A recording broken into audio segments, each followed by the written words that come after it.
Galera, então, boa tarde aí mais uma vez para os senhores. Hoje, galera, eu dei uma repensada aí, eu preferi matar um pouco mais de teoria, e aí na próxima aula a gente faz só exercício, tá bom? Porque aí eu mato toda essa antiga física quântica, né, que a gente chama assim, e aí na próxima, depois da aula de exercício, a gente começa a ver a função de onda, tá? Porque a gente fecha um raciocínio e começa um novo raciocínio, beleza? Então hoje, o que eu quero discutir com vocês, galera? Eu vou fazer uma passagem um pouco diferente do que tem lá no livro.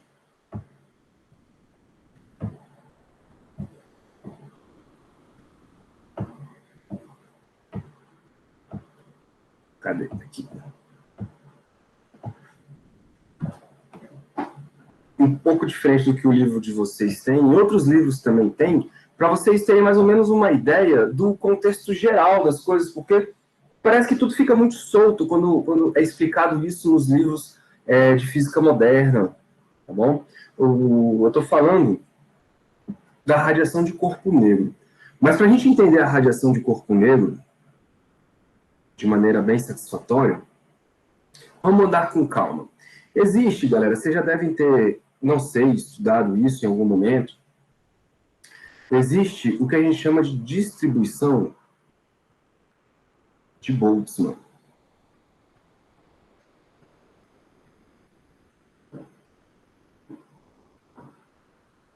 Tá? Porque quando você está trabalhando com um sistema de vários corpos, você não consegue, obviamente, fazer um estudo individual das moléculas. Você não consegue fazer um estudo individual das partículas ali. Então, o que você faz? Você tem uma espécie de média do coletivo, e essa média do coletivo é que faz a conexão entre o mundo microscópico e o mundo macroscópico. Né? Nós, como seres macroscópicos, nós olhamos para o coletivo daquele mundo lá e a gente tira a informação do coletivo. Né? Como que o coletivo se comporta, a média desse comportamento nos dá informações físicas. Beleza? E aí a distribuição de Boltzmann, ela nos ajuda a ter uma ideia do comportamento de energia para cada, digamos assim, para cada conjunto de moléculas, né? Por exemplo, eu consigo ter uma noção de quanto de molécula, né, a quantidade de molécula possui uma determinada quantidade de energia. Então, eu tenho uma distribuição de como que a energia está sendo distribuída dentro daquele sistema daquelas moléculas. Então, eu tenho algumas moléculas com energia tal, outras moléculas com energia tal, outras moléculas com energia tal. Então, eu tenho ali uma forma de como calcular a distribuição energética do sistema. E uma das formas de fazer isso foi o Boltzmann que começou com essa brincadeira. Então, a gente chama isso aqui de distribuição de Boltzmann. Por que isso, galera? Porque, percebam, nós queremos estudar como que é a energia irradiada por um corpo quente, né? Que é a historinha do corpo negro, lá no começo dos anos de 1900. Os caras tinham um modelo clássico em que eles não conseguiam fazer com que esse modelo clássico correspondia aos dados experimentais, tá bom? Então, essa distribuição de Boltzmann, que era muito usada na estatística, ela não trazia muitas informações que batiam com os dados experimentais. Nós vamos chegar lá com calma, tá? Então, primeiro, o que é essa distribuição de Boltzmann? Vamos começar, galera, com a teoria cinética dos gases ideais.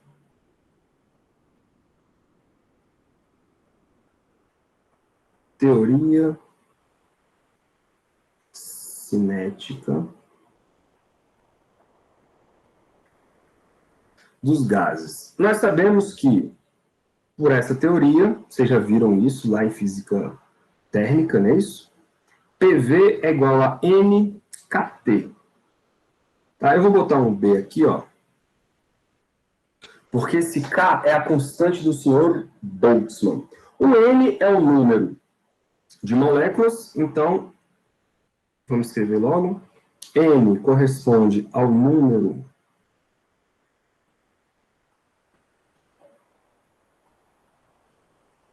de moléculas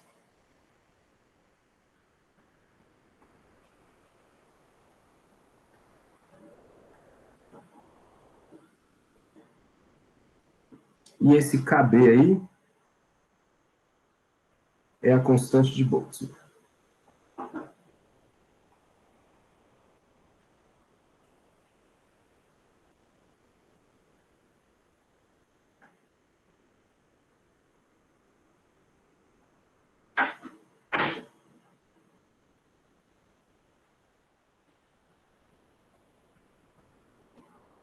Ok?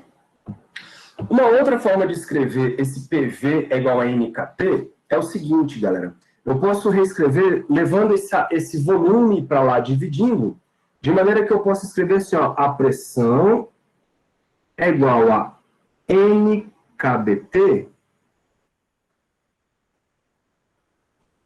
sobre o volume. Agora, o que que é, imagina, o que que é N dividido por V? Isso nada mais é do que o número de moléculas total dividido pelo volume que elas ocupam, né, naquele sistema. Em outras palavras, isso aí é a densidade de moléculas, beleza? Eu vou chamar de ρ. Então, a pressão é igual a ρ, opa, kBt. Deixa eu botar um B direitinho aqui. kBt. Onde o ρ nada mais é do que o número de moléculas dividido pelo volume que elas ocupam. Muito bem. Isso quer dizer o seguinte, galera. Se eu tiver com um gás em equilíbrio térmico, o que é equilíbrio térmico? Temperatura constante. A densidade dessas moléculas depende apenas da pressão. Se a pressão é alta, quer dizer então que as moléculas estão mais agrupadas. Se a pressão é baixa, as moléculas estão mais soltas. Então eu vou escrever isso aqui para vocês, ó. Em equilíbrio térmico,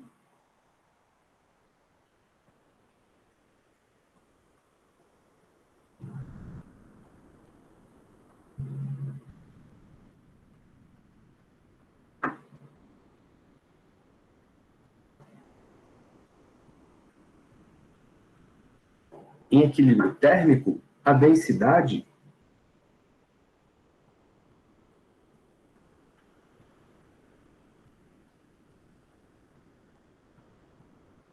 depende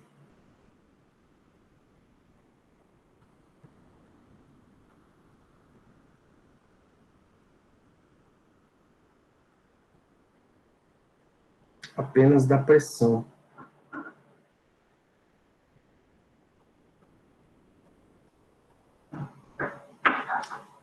Tudo bem? Agora vamos lá. Se eu quiser calcular a pressão exercida por um elemento pequeno dentro do gás. Por exemplo, imagine que vocês têm aqui um recipiente, né? Aqui está a tampa do recipiente, e aí existe aqui, ó, uma quantidade de molécula que ocupa esse volume bem pequenininho aqui perto da tampa. Essa quantidade de molécula, ela está ali batendo nas paredes e está exercendo uma força na tampa, né, para cima. Então, eu posso escrever o seguinte, galera. A pressão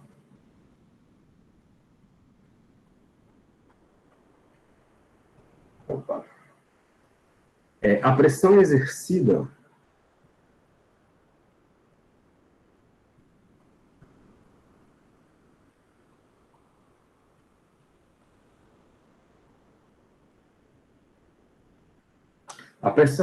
pelas, botar assim, ó, por um número infinitesimal dn, tá, de partículas.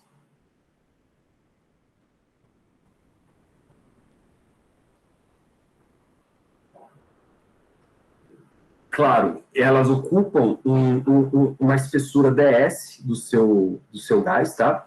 Então, em um elemento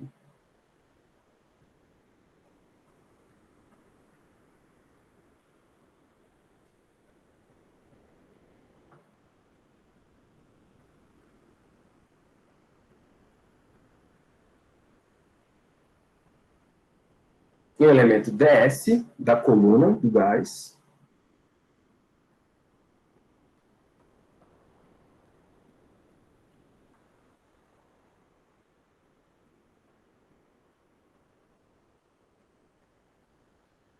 É o que? Lá para cima.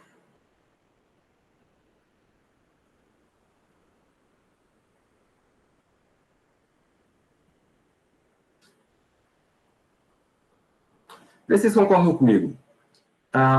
Eu tenho ali uma quantidade infinitesimal de moléculas batendo na tampa do gás, na tampa do recipiente. De maneira que esta quantidade elementar de moléculas executam, exercem uma pressão que eu vou chamar de dP. Beleza? E nós sabemos que dP, ou, na verdade, a gente sabe que a pressão é a força dividido pela área.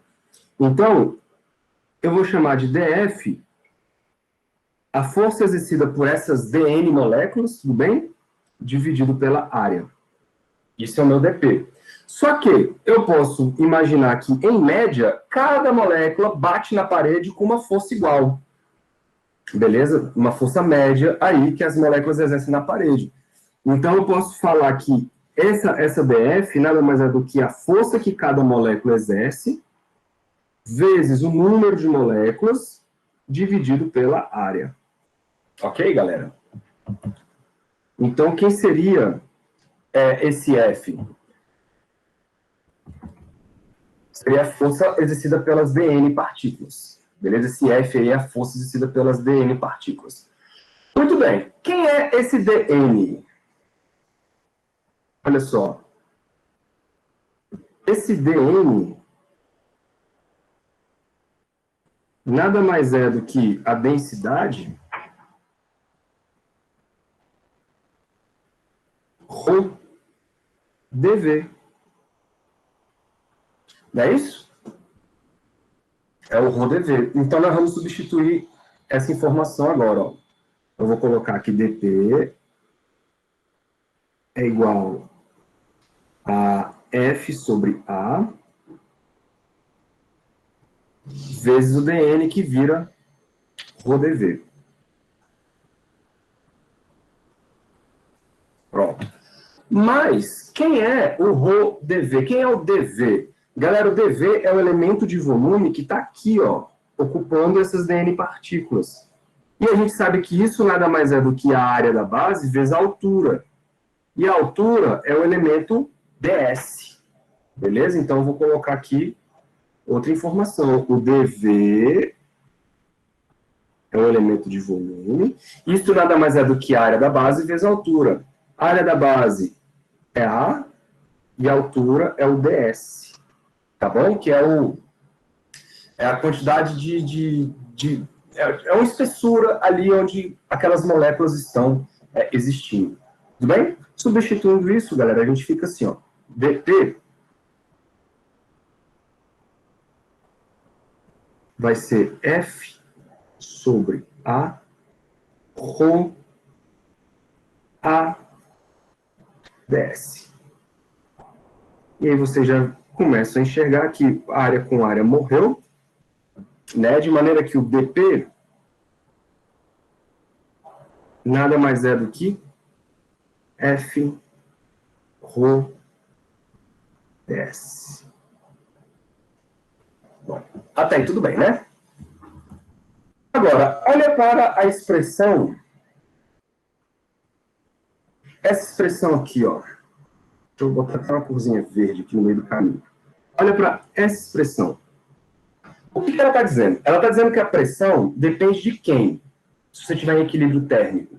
Depende da densidade. Porque o K é uma constante. O T é a temperatura do sistema. Está em equilíbrio térmico, então eu vou supor essa temperatura constante.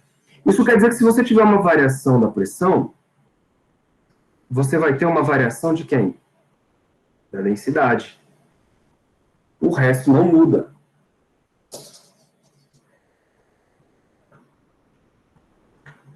K, D, T. Beleza, galera? Então eu vou substituir essa informação aí, ó. Vou escrever assim, porém,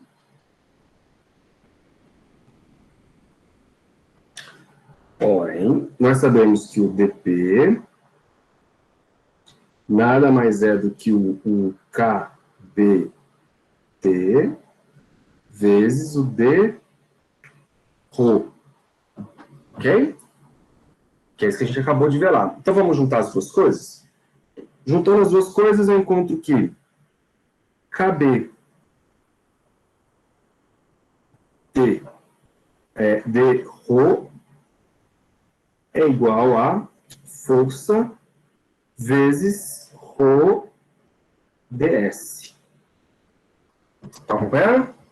Qualquer dúvida, vocês me dão um grito. O que eu fiz aqui foi conectar essas duas informações, ó. Essa com essa. Juntei as duas. E aí formou essa terceira aí. O que é isso, galera? É uma equação diferencial, né? Onde eu tenho ali um F, um ds. Você já começa a associar isso, por exemplo, com o trabalho, né? Sendo realizado. E eu tenho um ρ. Beleza? De qualquer maneira, nós vamos escrever da seguinte maneira, ó. FDS é igual sobre KBT, né? Vou trazer as constantes para cá. KBT. Isto nada mais é do que dρ sobre ρ. Beleza? E agora a ideia é o quê? Integrar. Para quê? Para a gente achar uma função aí do ρ. Beleza? Porque eu tenho dρ sobre ρ do lado direito. Então, quando a gente fizer uma integração aqui, ó, eu vou integrar o lado de cá e vou integrar o lado de lá. Vamos lá?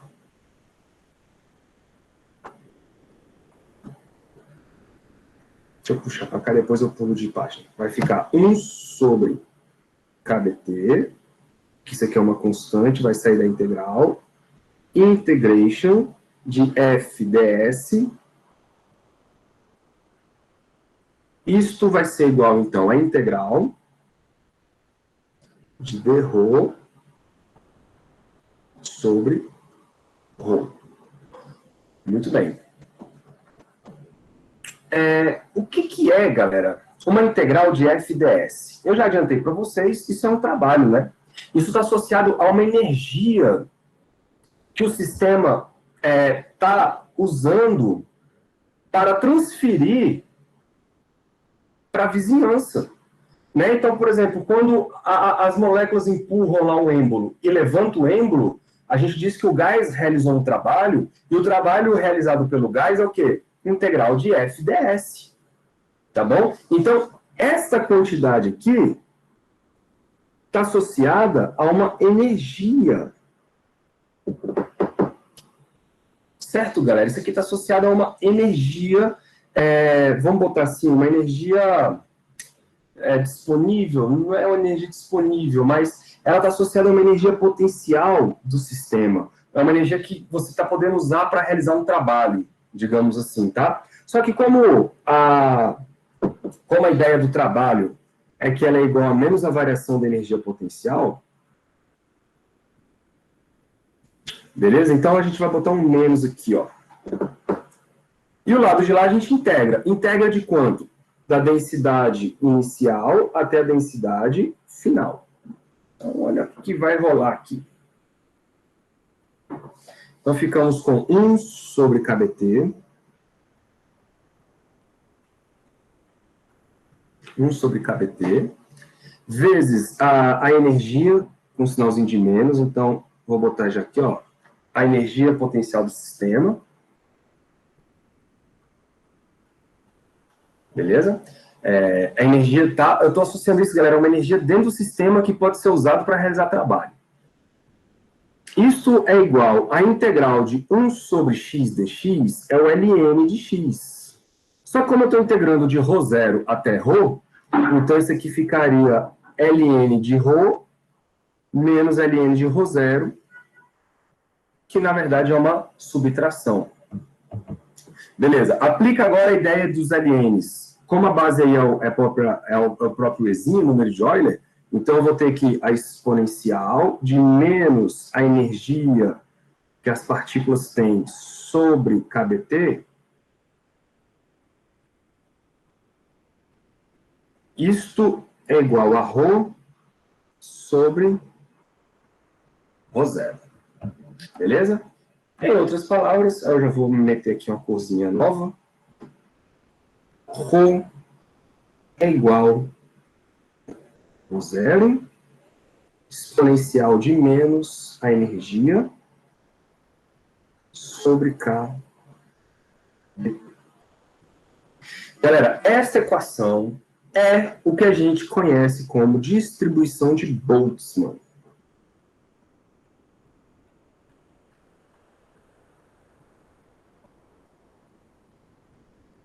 Usei um gás ideal, distribuição de Boltzmann. Mas a ideia para outros gases é a mesma, para outras situações é a mesma.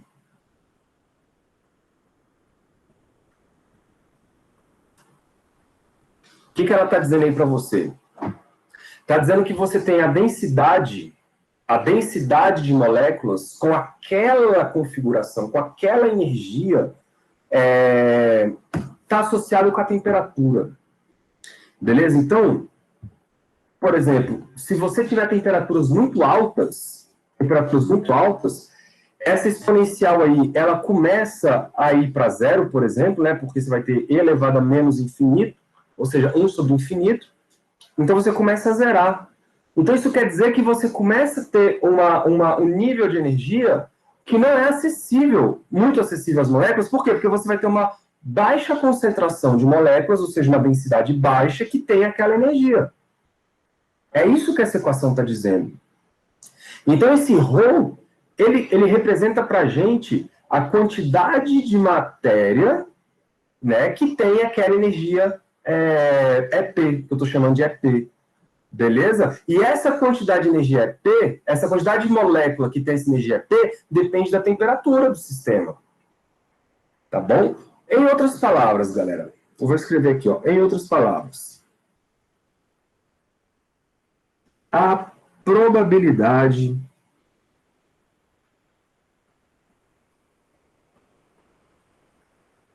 esse EP é a energia da configuração, tá? A probabilidade de encontrar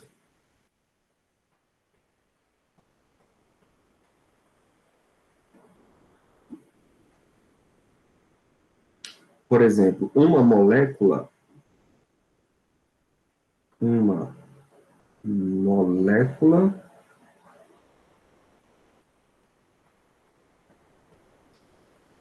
numa determinada configuração energética,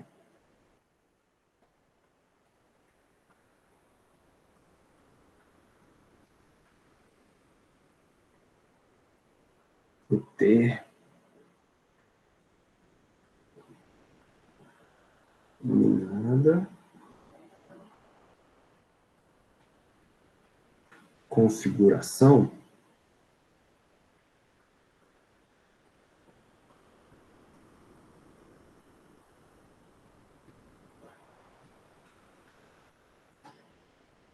essa probabilidade de encontrar, ela depende, ou seja, ela varia exponencialmente, já que eu estou falando da densidade de matéria, ela varia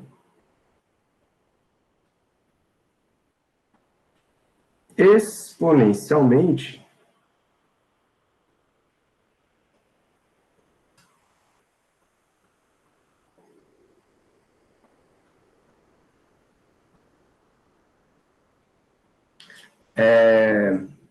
com a razão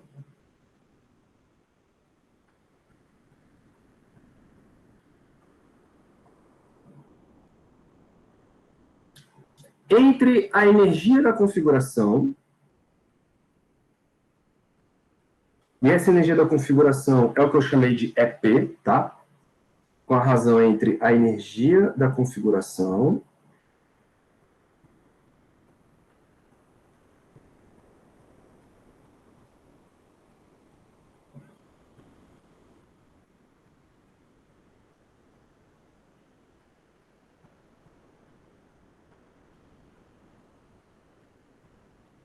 e a quantidade que nós chamamos de KBT. Esta KBT, galera, vocês estão vendo que é uma energia que depende da temperatura. Nós vamos chamar essa energia de energia térmica, tá bom? Então, vocês estão vendo que a probabilidade de encontrar molécula com uma determinada configuração, ela depende da energia térmica. Quanto maior a temperatura, os estados ficam mais inacessíveis, digamos assim. Beleza? Porque poucas moléculas vão ocupar aqueles níveis de energia. Só que perceba aqui que os níveis são contínuos, né? Eu posso ter qualquer energia, minha molécula pode assumir qualquer energia. Essa é a grande sacada da distribuição do Boltzmann. E tem mais. Como?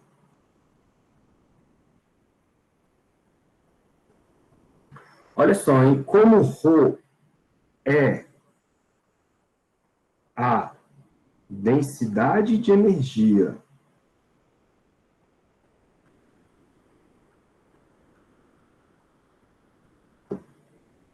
ρ é a densidade de partículas, na verdade. De partículas.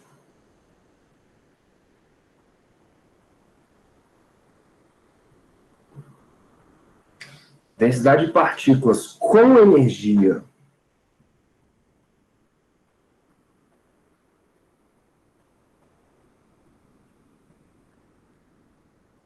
é P,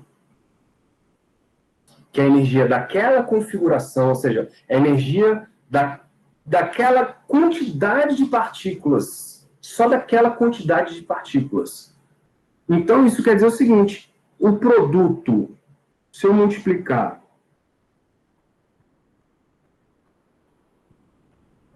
a quantidade de energia que as partículas têm vezes a densidade de partículas com aquela energia, eu tenho uma quantidade de energia daquele sistema, daquele pedaço de partículas, digamos assim.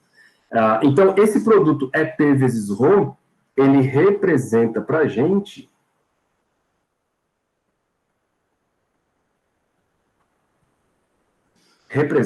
a densidade de energia.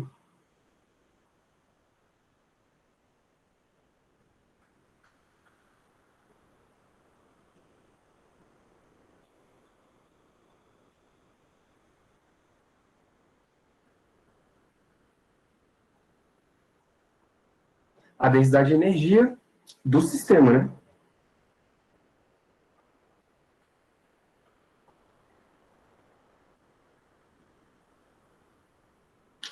Porque, por exemplo, galera, se eu falo assim, olha, eu tenho, vou botar um número qualquer aqui, tá? Eu tenho 5 moléculas ou 5 mols, né, com uma determinada energia, vou botar assim, com uma determinada energia 10 joules. Então, eu tenho 5 mols, né, do meu sistema possuem essa energia de 10 joules. Então, se eu multiplicar essas 5 quantidades de coisas vezes a energia que elas têm, isso me representa a quantidade de energia que aquele grupo de moléculas possui. Só que eu não tenho só aquele grupo de moléculas. Eu tenho um grupo de moléculas com uma energia, eu tenho outro grupo com outra energia, eu tenho um grupo com outra energia. Então, isso quer dizer que quando eu multiplico o número de moléculas, a densidade, vezes a energia que aquele grupo possui, eu tenho uma densidade de energia. Então, isso quer dizer, galera, que se eu quiser ter a energia total do sistema, deixa eu pular aqui, ó.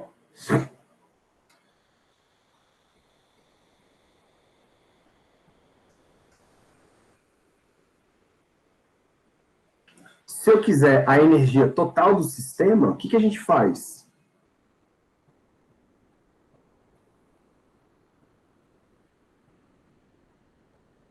Energia totale. A gente soma toda a energia que cada grupo tem, né? Ou seja, a energia total nada mais é do que a integral, porque eu estou somando todas as energias, né, que cada grupo EP vezes Rho vai ter. E eu estou somando, galera, para cada grupo de energia, tá bom? EP, né? Eu estou somando para cada grupo de energia. Né? Então, eu tenho lá uma quantidade de moléculas com tanta energia, mais uma outra quantidade de moléculas com tanta energia, mais uma quantidade energética com tanta energia. Então, eu estou somando todas as moléculas, cada grupo que tem aquela quantidade de energia específica. É por isso que a gente fala distribuição energética, tá bom? Essa é a energia total. Energia total. E se eu quiser calcular o total de partículas?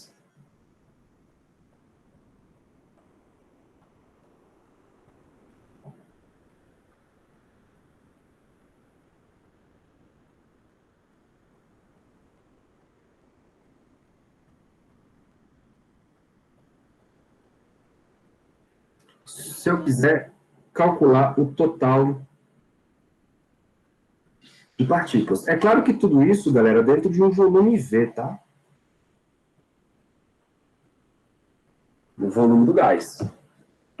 Então, quem seria o total do número de partículas? Ora, Nzão nada mais é do que eu somar todas as moléculas que possuem várias energias diferentes. Então, se eu tenho um grupo Rho com tanta energia, se eu somar com um grupo Rho que tem a outra forma de energia, na outra quantidade de energia, e assim por diante, eu estou integrando, então, Rho de EP. Né? Ou seja, eu estou somando cada quantidade de matéria que tem uma energia específica. Então, isso aqui nada mais é do que um princípio de contagem. Pronto. Aí você pode se perguntar, professor, então como é que a gente calcula a média? A média da energia do sistema.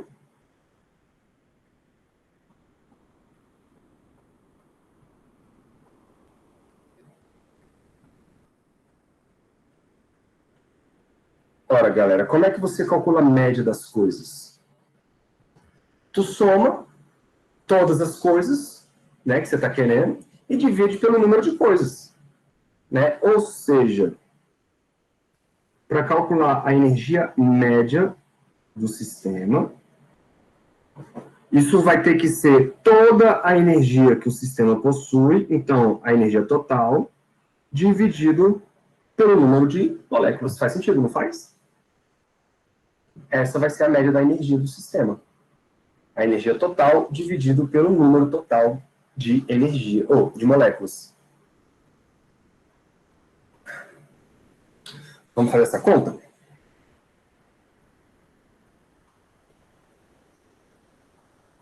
Deixa eu botar mais para baixo aqui, que eu vou precisar de espaço. Então, o número médio de energia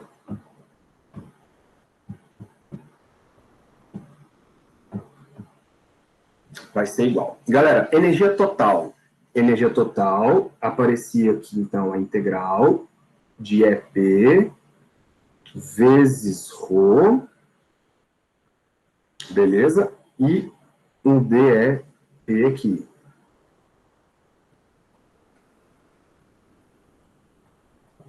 Lá embaixo vai aparecer uma integral de Rho DEP. Beleza aí para todo mundo? Agora é que entra a grande sacada, cara, porque olha só, eu sei calcular o Rho por conta da distribuição de Boltzmann.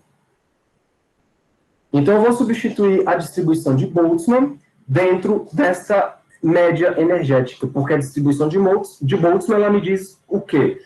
Quanto que cada grupo de moléculas possui aquela energia.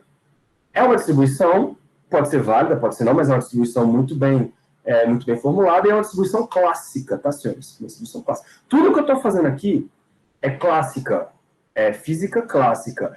É com isso aqui que os caras fizeram para calcular a quantidade de energia que um corpo irradiava. Tá bom? Por quê? Porque eu estou somando a quantidade de energia dentro das moléculas ali do sistema, né? Então vamos lá. Vocês vão entender onde eu vou chegar daqui a pouquinho. Então bora substituir. No lugar do Rho, vai entrar aquela exponencial lá, ó. Então, a gente fica com a média energética do sistema. Aparecia aqui uma integral. Tinha um EP, né? EP. Aí, ρ0 exponencial de menos EP K dt. E aqui um D é P. Beleza, tudo dividido pela integral, apenas do ρ agora. Então, é ρ0 exponencial de menos EP sobre K dt. dp. Beleza. O que você pode cortar de princípio aqui, né? Você não pode cortar as coisas que estão dentro da integral, porque você está somando elas. E você, quando você soma termos em cima e embaixo, você não pode cortar essas coisas, né?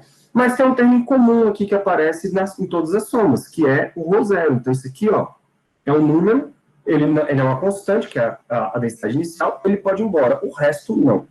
Então, eu vou escrever esse troço da seguinte maneira. Integral de EP, beleza, galera? Exponencial, vou fazer uma definição aqui, ó. Exponencial de menos alfa EP. DEP. Beleza? Quem seria esse alfa? É uma constante definida por o inverso de KDT. Ok? Nada demais, né? Nada demais. Isso aqui, então, agora embaixo fica uma integral da exponencial de menos alfa EP. D, E, P. Tá, como é que a gente faz essa conta, hein? Como é que a gente faz essa integral? É um truque muito interessante aqui, galera, para facilitar a nossa vida. Vocês estão vendo que essa parte de cima, deixa eu trocar de cor aqui, vocês estão vendo que isso aqui parece, você caiu um pedaço do expoente e multiplicou pelo expoente, então isso aí tem cara de derivada. Concorda comigo? Eu posso escrever isso aí como sendo uma forma de derivada. Como? Olha lá.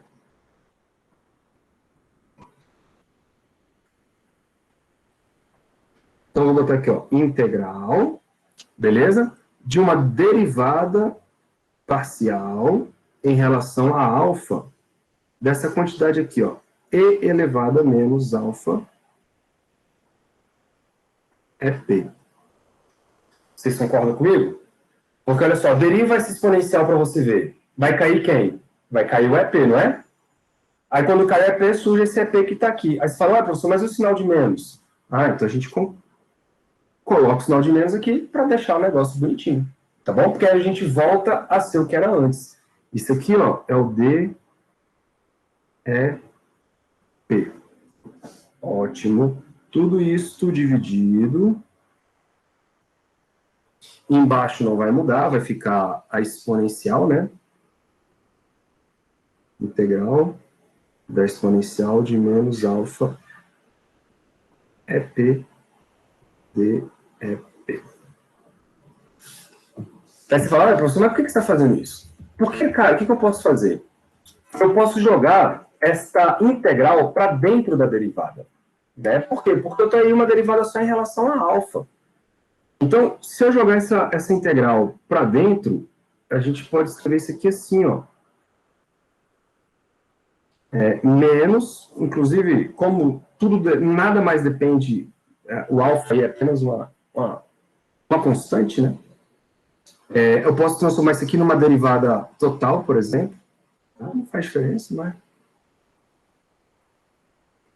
Um d de alfa, e a integral vai para dentro depois da derivada. E aí aparece aqui uma exponencial de menos alfa é P, D é P. Tudo dividido pela exponencial, integral de menos alfa é P, D é P. Beleza. Galera, como é que a gente integra uma exponencial? Muito simples, né? A integral da exponencial, basta a gente derrubar o expoente invertido e multiplicar pela exponencial de novo, né? Então, ficaria... Mais ou menos até um menos aqui, né? Que eu não... Ah, não, botei. Então, ficaria assim, ó. Média da energia é igual... Deixa eu botar mais embaixo, para precisar de espaço.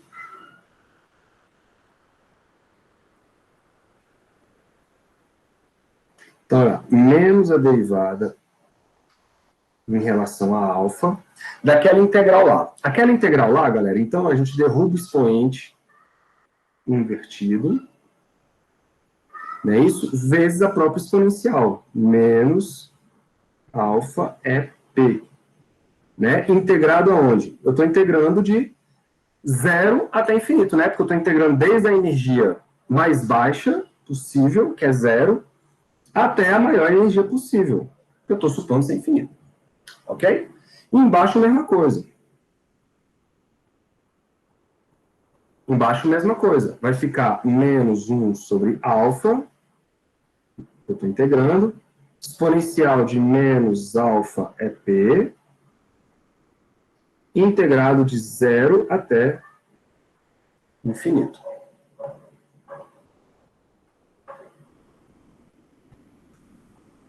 Muito bem, está acabando. Ó. Então, esta média da energia vai bater como, ó, galera? O menos aqui da derivada, ó. Com menos do alfa, eu vou botar um mais, beleza? Eu vou botar um mais. E vou subir esse alfa. Então, ficamos assim, ó. Uma derivada em relação a alfa. Opa, dd alfa, né? dd alfa. Fazer com calma, né? Melhor. De 1 sobre alfa, que multiplica quem? Senhores, substitui infinito no lugar do EP. Vai ficar, então, e elevado a menos infinito. Menos. Agora, o limite inferior. E elevado a zero. Não é isso? Tudo dividido pela mesma historinha. Menos 1 sobre alfa, que multiplica e elevado ao infinito, menos e elevado a zero.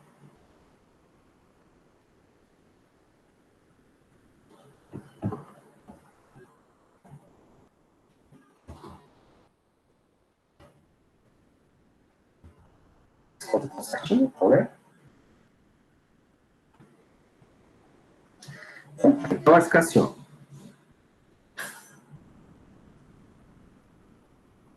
Vou jogar esse menos lá para cima. E aí, galera, vocês sabem que isso aqui vai dar zero, né? Esse e elevado a menos infinito vai dar zero.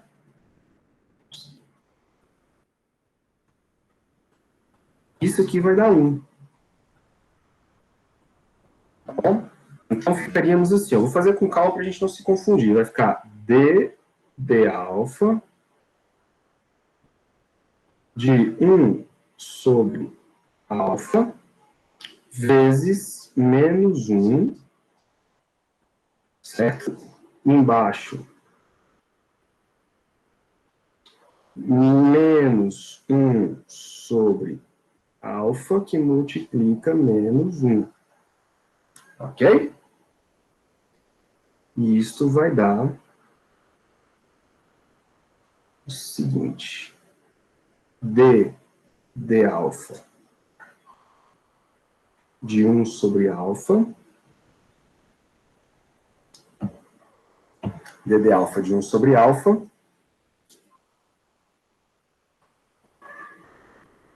sobre, aí tem esse menos aqui, ó. Vou cortar esse cara com esse cara aqui, mas ainda sobra um menos aqui na frente, tá? Por desse menos aqui, ó. De 1 sobre alfa. Beleza. Agora, qual que é a derivada de 1 sobre x? Lembra? Cai o menos 1, né? E aí o x fica ao quadrado. Então fica 1 sobre alfa ao quadrado, já cortei com menos lá, dividido por 1 sobre alfa. O que me leva, galera, a 1 sobre alfa. Ou seja, a média da energia do sistema, vou botar aqui, ó. A média da energia do sistema é kT. Vou tirar esse símbolo aqui. Desculpa, é 1 sobre alfa, né? E 1 sobre alfa é kBt. Esse resultado vocês já sabiam, porque vocês já fizeram, não essa conta em si, né? Mas vocês já sabiam que a energia média de um sistema é kBt, depende da temperatura do gás ideal. Muito bem. E o que isso tem a ver com o corpo negro?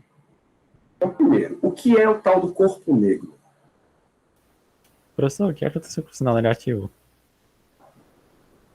O sinal negativo? Aqui, ó.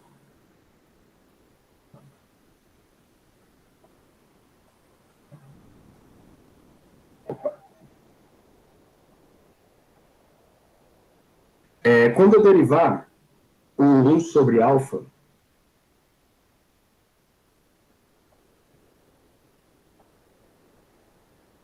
é como se eu estivesse derivando alfa a menos 1, certo?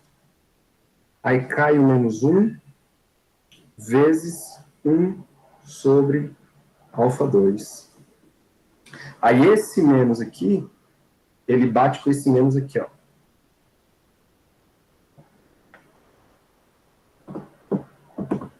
Tudo bem? Tudo bem, foi mal, que não raciocinei direito. Não, beleza. Qualquer dúvida, pode mandar aí, pô. Fica de lado, não. Então, qual que é a historinha do corpo negro, galera? O corpo negro nada mais é do que uma construção teórica, tá? Ele é um construto. Ele é um cara que nós estamos imaginando ser uma superfície ideal.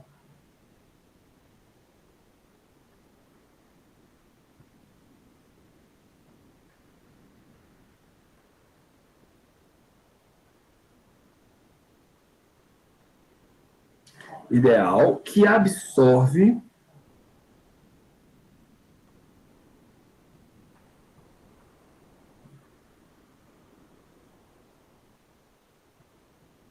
e se ele absorve, ele também emite, tá?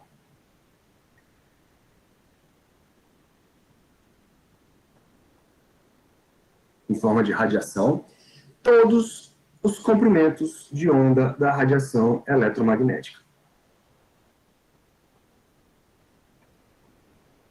Ou seja, ele não reflete absolutamente nada. Todos os comprimentos de onda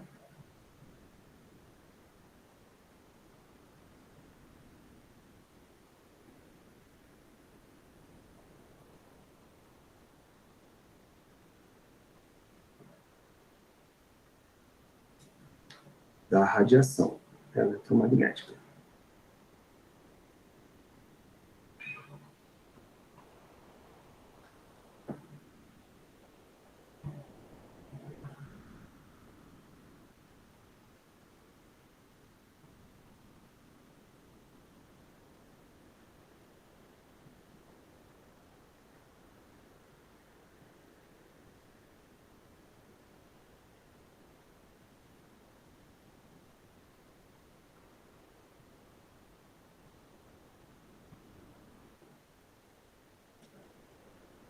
Tá bom? E isso quer dizer o seguinte, existe uma intensidade, né, emitida por esse cara.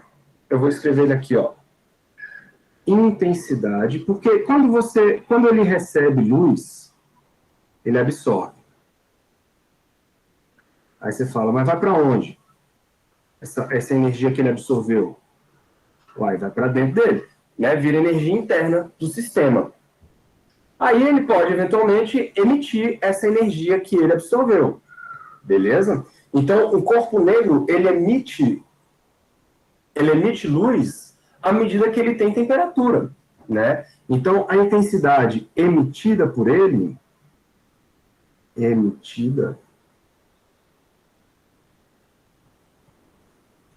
como é que a gente calcula isso? Vai ser um I, deixa eu fazer assim, ó.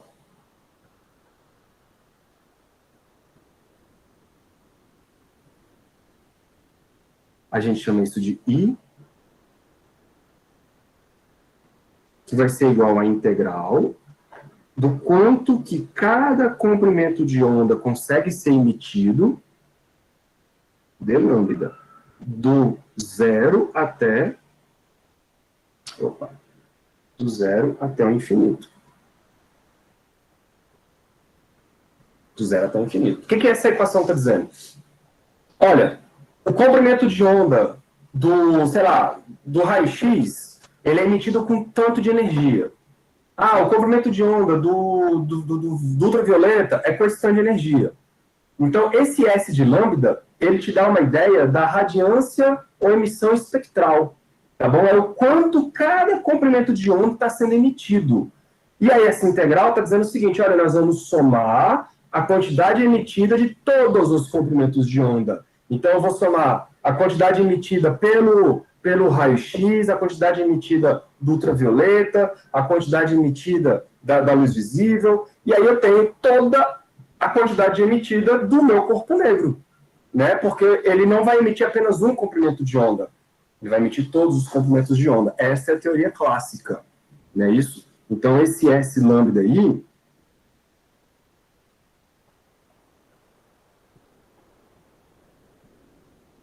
é conhecido como a emissão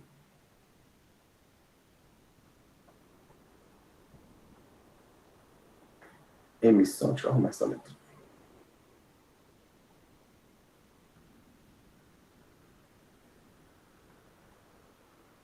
Ou radiância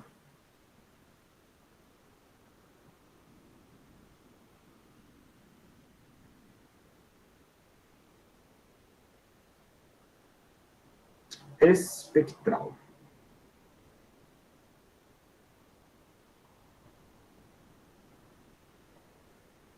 Beleza? Representa quanto que aquele comprimento de onda está sendo emitido. Mais ou menos isso. Bom, e o que a teoria clássica diz? Né, eu não vou fazer conta agora. A teoria clássica, ela diz o seguinte.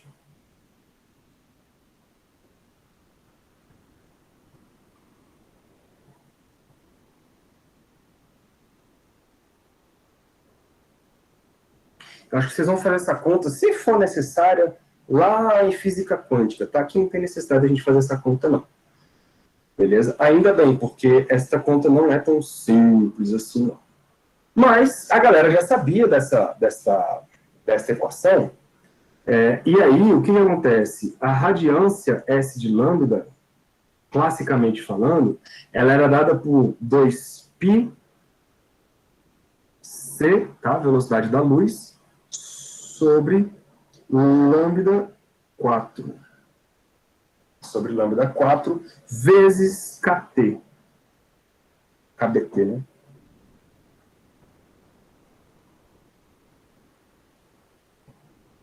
Ou seja, 2π c lambda 4 vezes a média da energia. Essa equação, galera, ela é conhecida equação de Rayleigh-Jeans.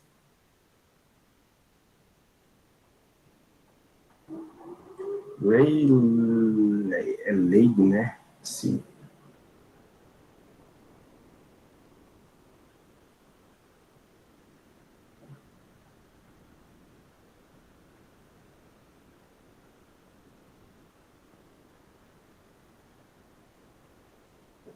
Rayleigh Jeans. E ela tem um problema muito sério. Muito sério. Ela diz o seguinte, velho. À medida que o comprimento de onda vai aumentando, a quantidade de energia emitida vai caindo. Né? E se você diminuir o comprimento de onda, ou seja, você chegar perto das frequências ali mais próximas do azul, por exemplo, esse cara só cresce, só cresce, só cresce, só cresce. O problema é que, experimentalmente falando, não era assim que funcionava. Deixa eu ver se ainda tem essa figurinha aqui. Eu acho que não, né? Mas... deixa eu ver se eu tenho ela. Sim, ó. Meus arquivos. Eu devia ter deixado isso pronto, né?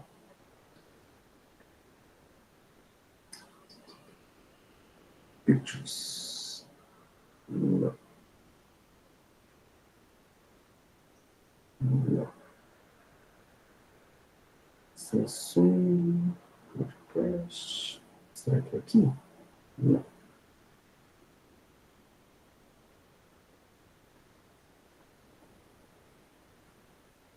Aqui. Screenshots. Oh, garoto. Cheio.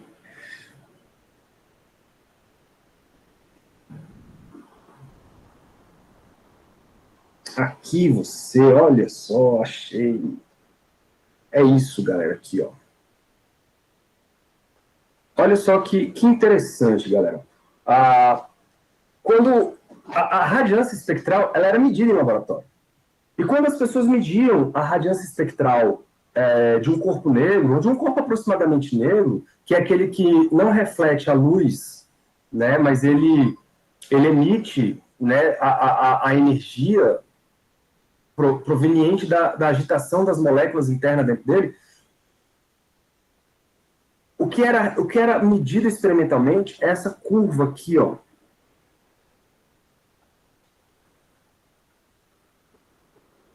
Essa curvinha que vocês estão vendo aí.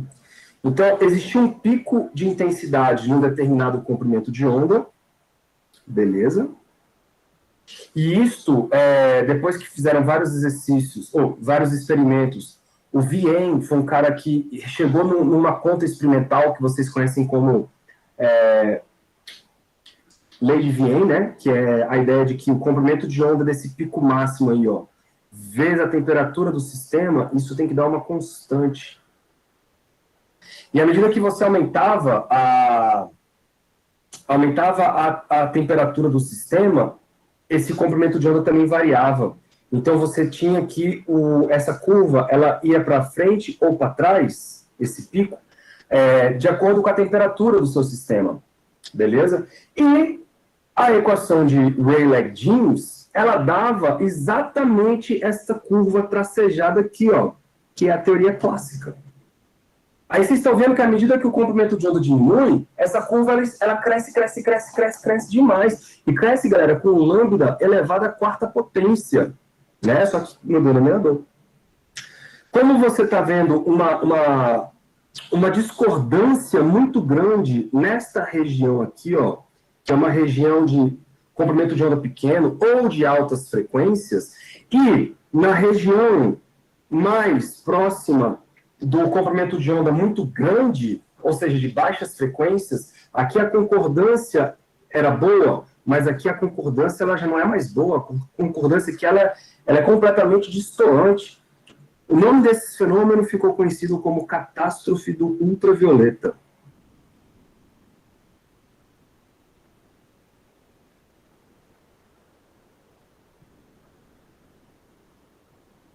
Catástrofe do ultravioleta ou simplesmente ultra.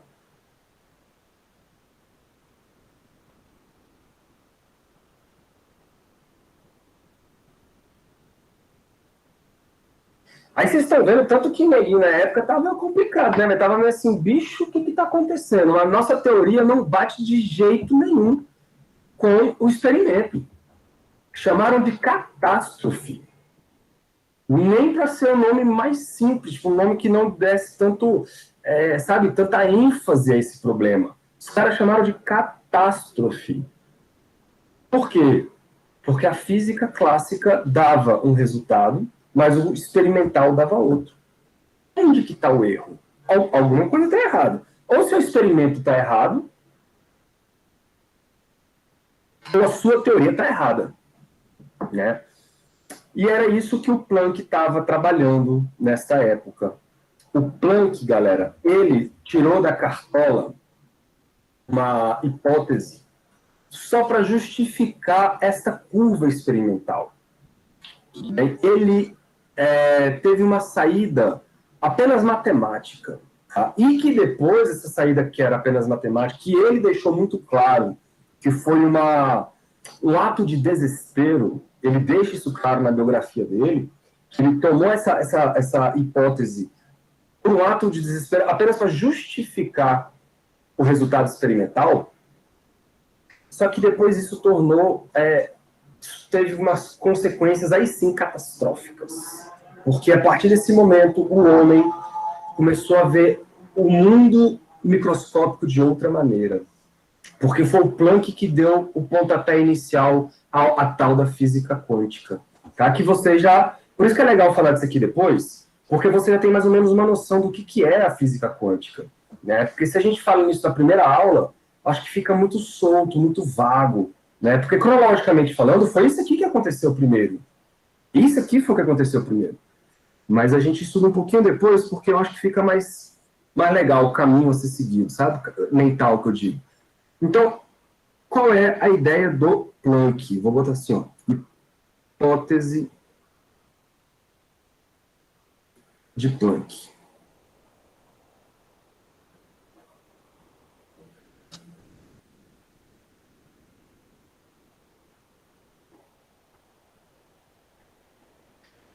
Porque vocês devem estar se perguntando, pô, mas o que tem a ver o cara fazer a ideia da quantização de energia e dar certo com a radiação de corpo negro?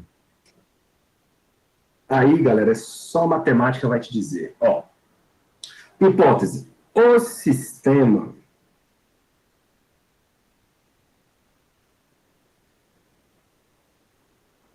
sistema tem acesso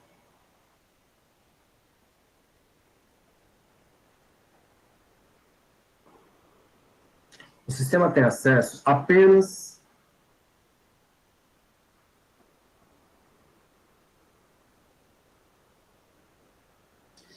a certos níveis de energia.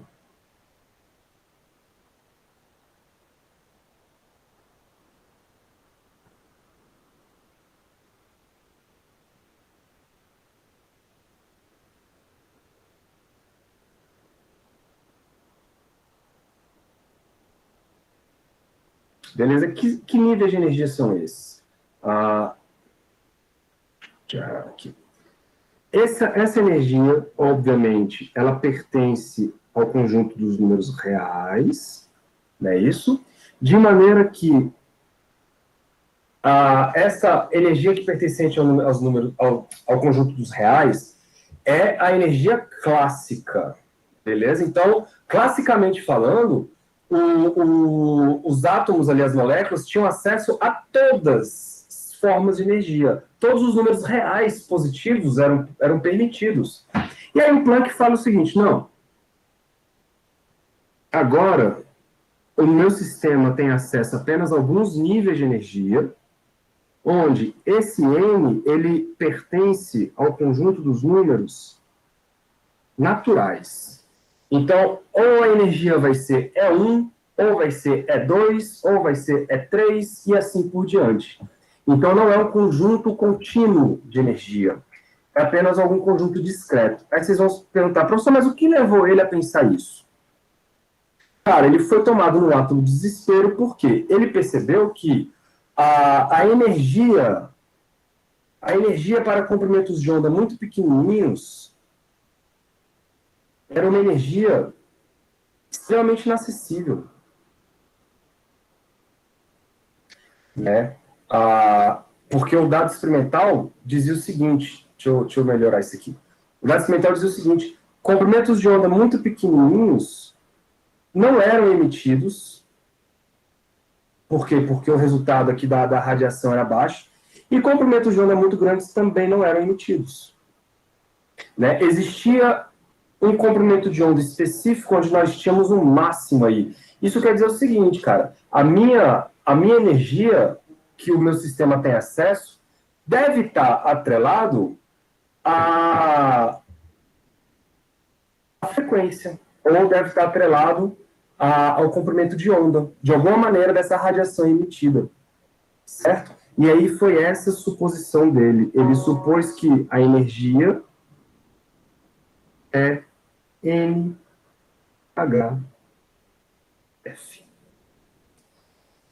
Certo, galera? Isso foi um chute genial. Genial. Mas ele não sabia o que estava acontecendo, tá bom? Vamos refazer então a nossa conta? A gente vai tentar fazer a ideia da distribuição de Boltzmann, mas a gente vai usar esta energia, beleza? Olha só, aí vocês vão entender o que aconteceu. Dessa forma,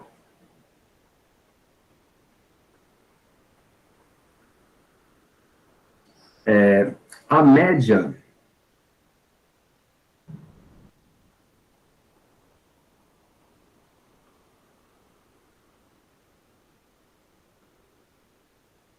da energia,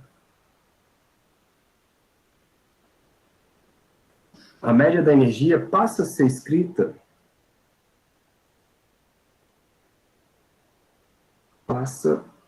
a ser escrita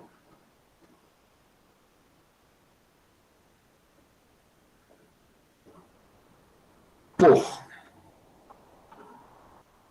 Vamos lá, o que era então a média da energia? Vou botar aqui assim, ó. A nossa energia média nada mais era do que a energia total, era isso? Dividido pelo número de partículas que tem lá no meu sistema. Certo, galera? Só que, para a gente entender agora a ideia da soma de todas as energias, eu não tenho mais uma integral. Por quê? Porque agora as energias que são permitidas são energias discretas. Então, ao invés da integral, eu vou ter uma soma aqui em cima. Eu vou ter uma soma em n, beleza?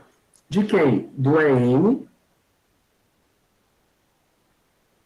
vezes a exponencial de menos, olha só agora, a minha energia agora é N, que é o HF, sobre KBT. Então, deixa eu subir esse T aqui. Aparentemente, o que a gente mudou? A gente mudou apenas a energia, que agora virou EN, e ao invés de ter uma integral, virou uma soma. Beleza? Dividido pelo número de partículas. Quem que é o número de partículas? Vai ser a soma apenas da exponencial, né? Exponencial de menos EN sobre KBT. Tudo bem, galera? Ó, eu estou usando isso aqui, ó. Deixa eu voltar um pouquinho aqui, talvez vocês não tenham lembrado. Mas eu estou fazendo essa mesma conta aqui, ó. A mesma conta. Tá? Eu estou usando o ρ, dado por essa distribuição aqui, só que ao invés de usar a energia como sendo EP, eu vou colocar a energia como sendo EN, porque EN é NHF. Beleza? Mas é a mesma história. Se você colocar o ρ lá dentro, o ρ0 com ρ0 vai cortar, vai ficar igualzinho tá aqui, ó. Igualzinho. A diferença agora é que essa energia, ela depende da frequência. Então, vamos substituir essa informação, ó. Então, fazendo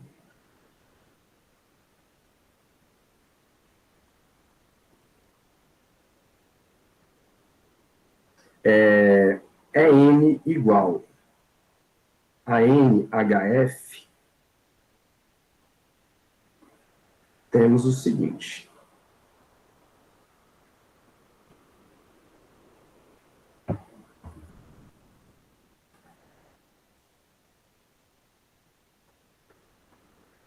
Energia média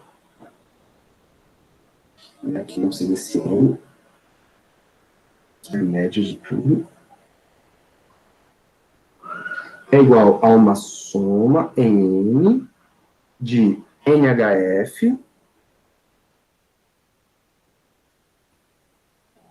beleza? Vezes a exponencial de menos NHF sobre KBT, tudo dividido pela soma em N da exponencial de menos NHF sobre KBT.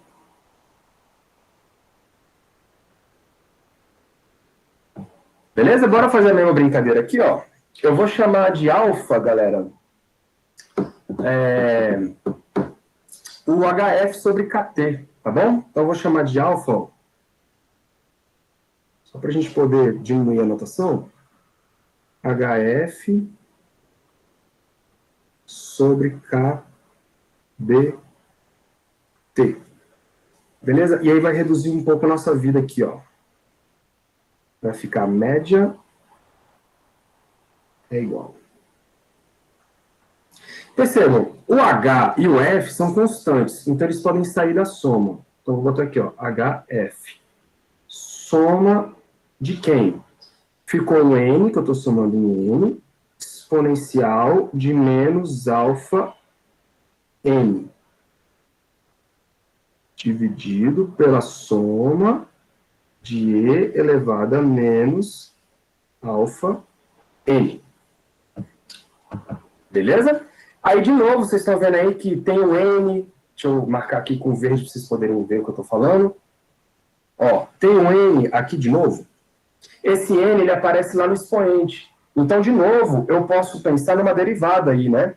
Faz a derivada em relação a alfa, cai o N. Então, eu posso trocar essa parada aí por uma derivada. Então, vamos lá para cima. Tá acabando, tá?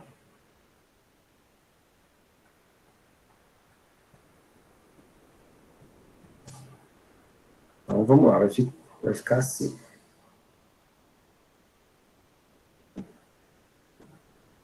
Energia média é igual. Vou compensar o menos, tá? Então, já vou botar o menos aqui na frente. Derivada. Vamos fazer com calma? Somatório de uma derivada de alfa de E elevado a menos alfa N. Tudo dividido pelo somatório de E elevado a menos alfa N. Beleza aí para todo mundo?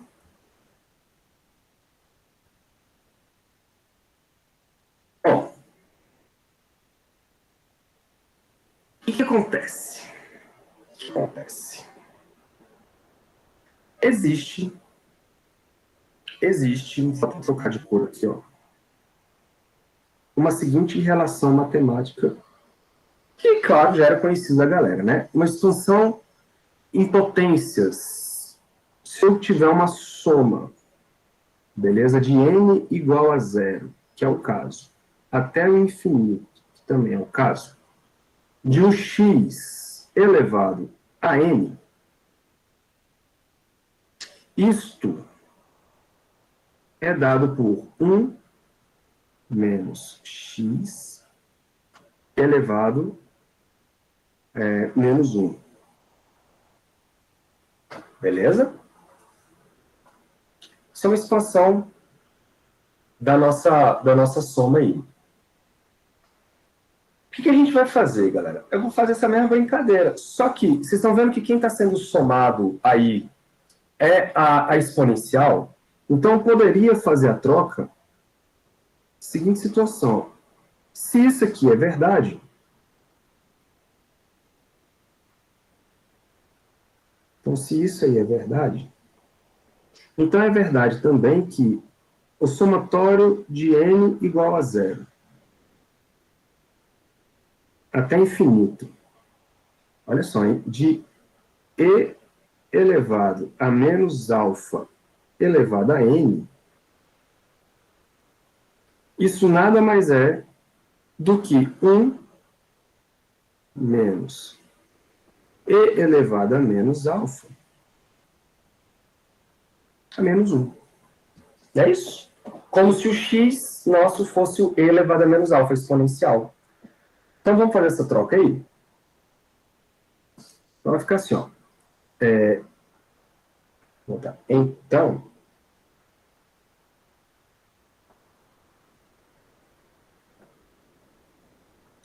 média de E vai ser igual menos HF,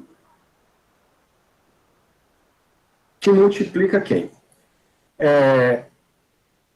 A derivada, ela vem aqui para fora da soma, né? Professor, Diga, velho. esse somatório aí é já o somatório total? É o somatório de zero a infinito. Tá. Então, curte só. Lá na parte de cima, eu vou substituir a soma de e elevado a menos alfa n por isso aqui, ó. 1 menos e elevado a menos alfa elevado a menos 1. Então, já tirei a soma. E lá embaixo também tem o somatório de e elevado a menos alfa n. Só que nós vamos trocar isso por 1 menos e a menos alfa elevado a menos 1. Beleza? Então, olha o que está acontecendo. Tem uma derivada aí que vai bater nesse alfa, né? Quando essa derivada bater no alfa, vamos ficar assim, ó. Média energética, deixa eu dar um espaço aqui.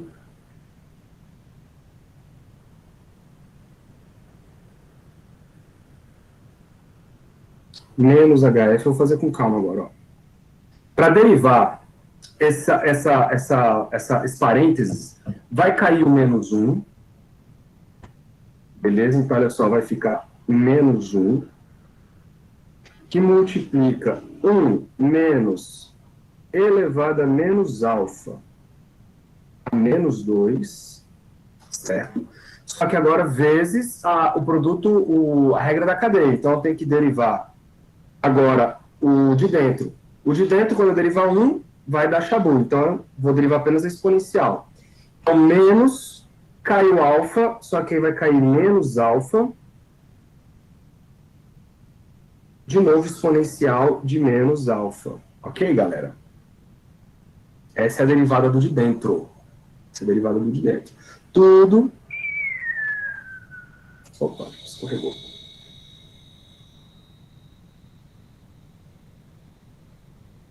Tudo dividido por 1 menos alfa elevado a menos 1. Tá, então vamos arrumar algumas coisas aqui. Primeiro, esses sinais de menos vão sumindo, ó. Menos com menos aqui vai dar mais, menos com menos aqui vai dar mais. Beleza. Esse 1 menos e elevado a menos alfa elevado a menos 2, aparece 1, aqui tem um e, né, também. Vai aparecer 1 elevado a menos alfa menos 1. Então, o que a gente faz? A gente conserva a base e subtrai os expoentes. Então, menos 2 mais 1 dá menos 1. Dá menos 1. Então, vai aparecer aí vamos lá. Senão a gente vai se confundir todo, né? Vai ficar assim, ó. Média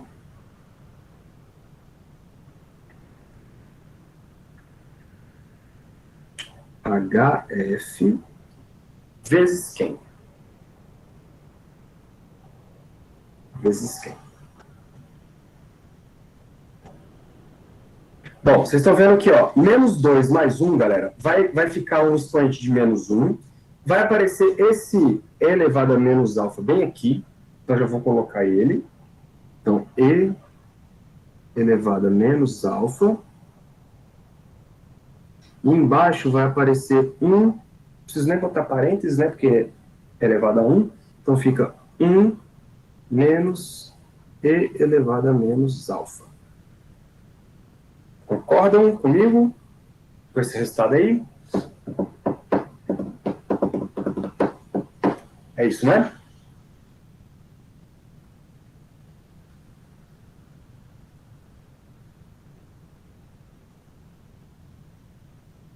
Na verdade, não tem esse alfa aqui não, né? Tô viajando. Quando cai faz a derivada, só cai o... Eu falei, não tô conseguindo mais integrar, não. Ou derivar, quer dizer. Foi mal. Tem esse alfa aí não, é menos 1 mesmo. Tá. Então é isso, galera. Aí, arrumando a casinha lá, ó, a gente pode multiplicar em cima e embaixo por E elevado a mais alfa. Quando você multiplicar em cima e embaixo por E elevado a mais alfa, eu vou já trocar de cor, porque eu já cheguei onde eu queria. A média energética desse sistema vai ser, quando eu multiplicar E elevado a menos alfa com E elevado a mais alfa, vai dar 1. Então vai ficar assim, ó, HF 1 sobre E elevado a alfa. E quem era o alfa? HF sobre KBT menos 1. Pronto. Esta equação é a média energética usando a hipótese do senhor Planck. Volta esta coisa lá na radiância espectral. Assim, a radiância espectral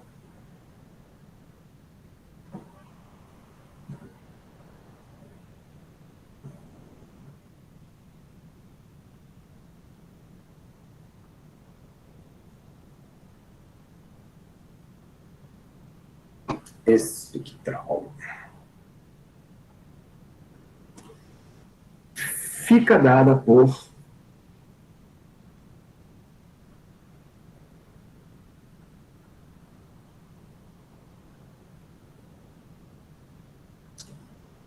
vamos voltar lá. Vocês lembram que a radiância espectral, galera, ela tinha aqui, ó, cadê? Olha só, ela tinha uma constante que multiplicava a média energética. Só que agora a média energética não é mais KT, não é mais KBT. É dado por outra coisa. Então vai ficar assim, ó. Como é que era? Era 2π, né? 2πc lambda 4. Então vamos lá. S lambda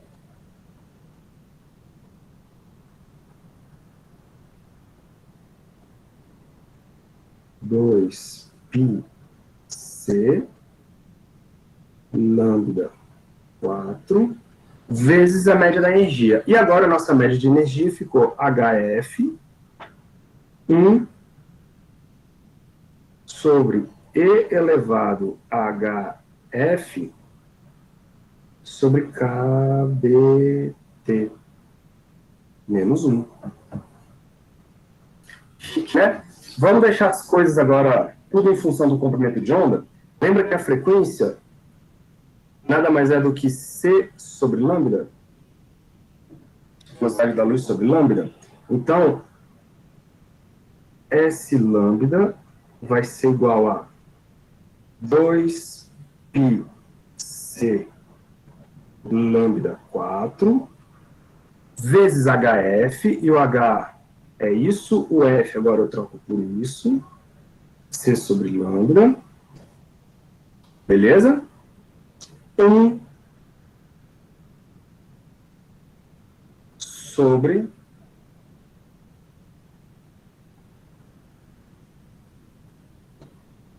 posso deixar aqui em função da frequência, não tem problema, tá? HF sobre KBT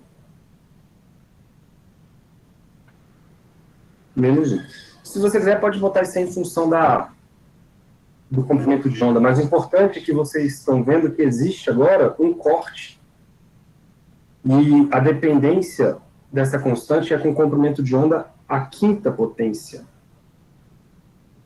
então, S lambda, vai ficar 2πhc². Deixa eu botar na letra melhor.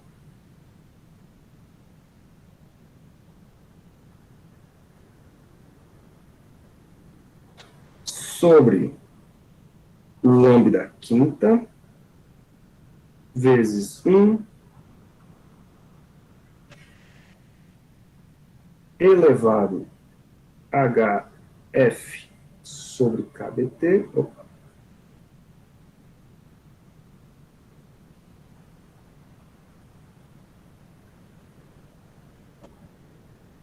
Menos 1. E aí, senhores, quando pega esse gráfico, essa equação aí e plota, como mágica, ela cai perfeito na curva do ajuste experimental. Só precisava, obviamente, definir quem? Definir o valor do H, né? À medida que você faz o H variar, essa curva sobe ou desce.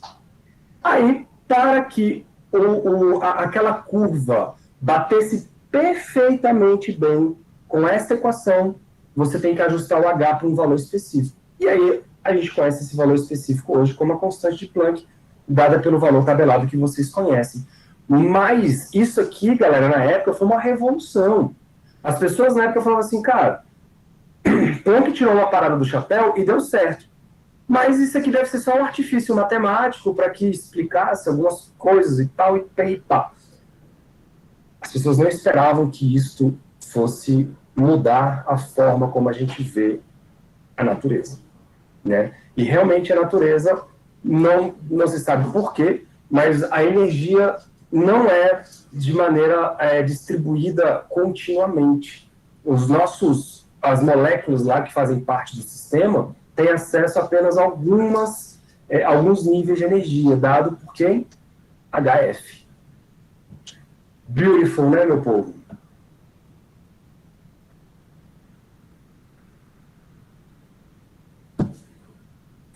E mais, eu devo pedir isso na prova, tá? Já vou avisar para vocês.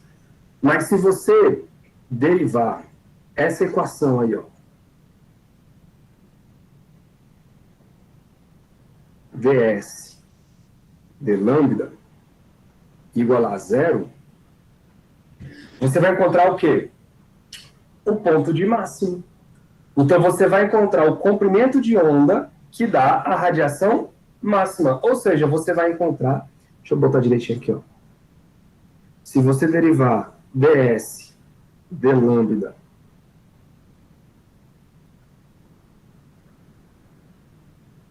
igual a zero, você vai encontrar o que a gente chama de lei de Wien, que vocês já estudaram lá na física térmica. Em outras palavras, vocês vão encontrar isso aqui, ó. Exatamente o comprimento de onda que dá o pico do resultado experimental. E ó, casa que é uma beleza. Chique demais, né, não?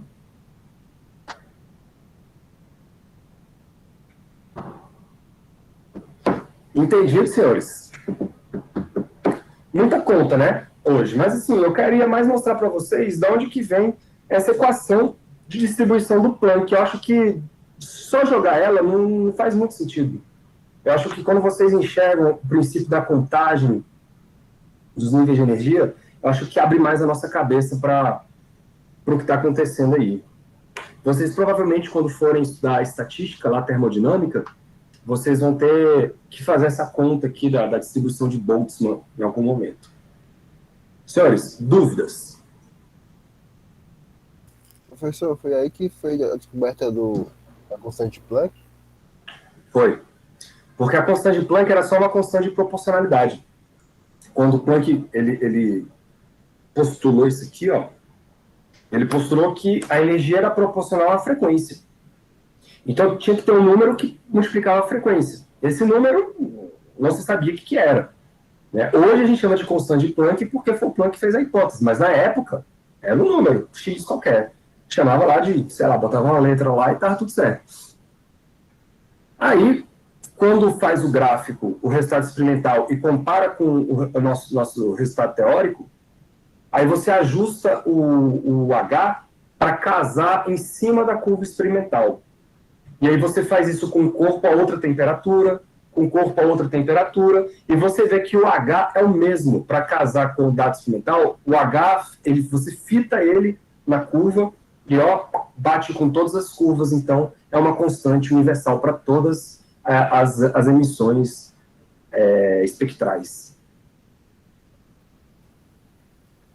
Professor, essa equação aí, essa hipótese do Planck, que a energia em níveis era igual a NHF, tem alguma relação com aquela outra equação da energia, que é igual ao lambda F? A outra que a gente viu, você fala dos fótons?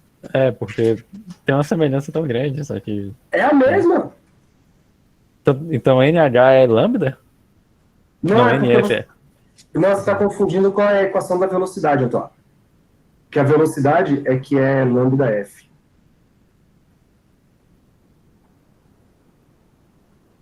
Você está confundindo com a equação da velocidade. A energia, a gente chegou na primeira aula sobre física quântica, a gente fez que a energia é igual a HF. Não foi? Foi. Essa é a energia de um fóton.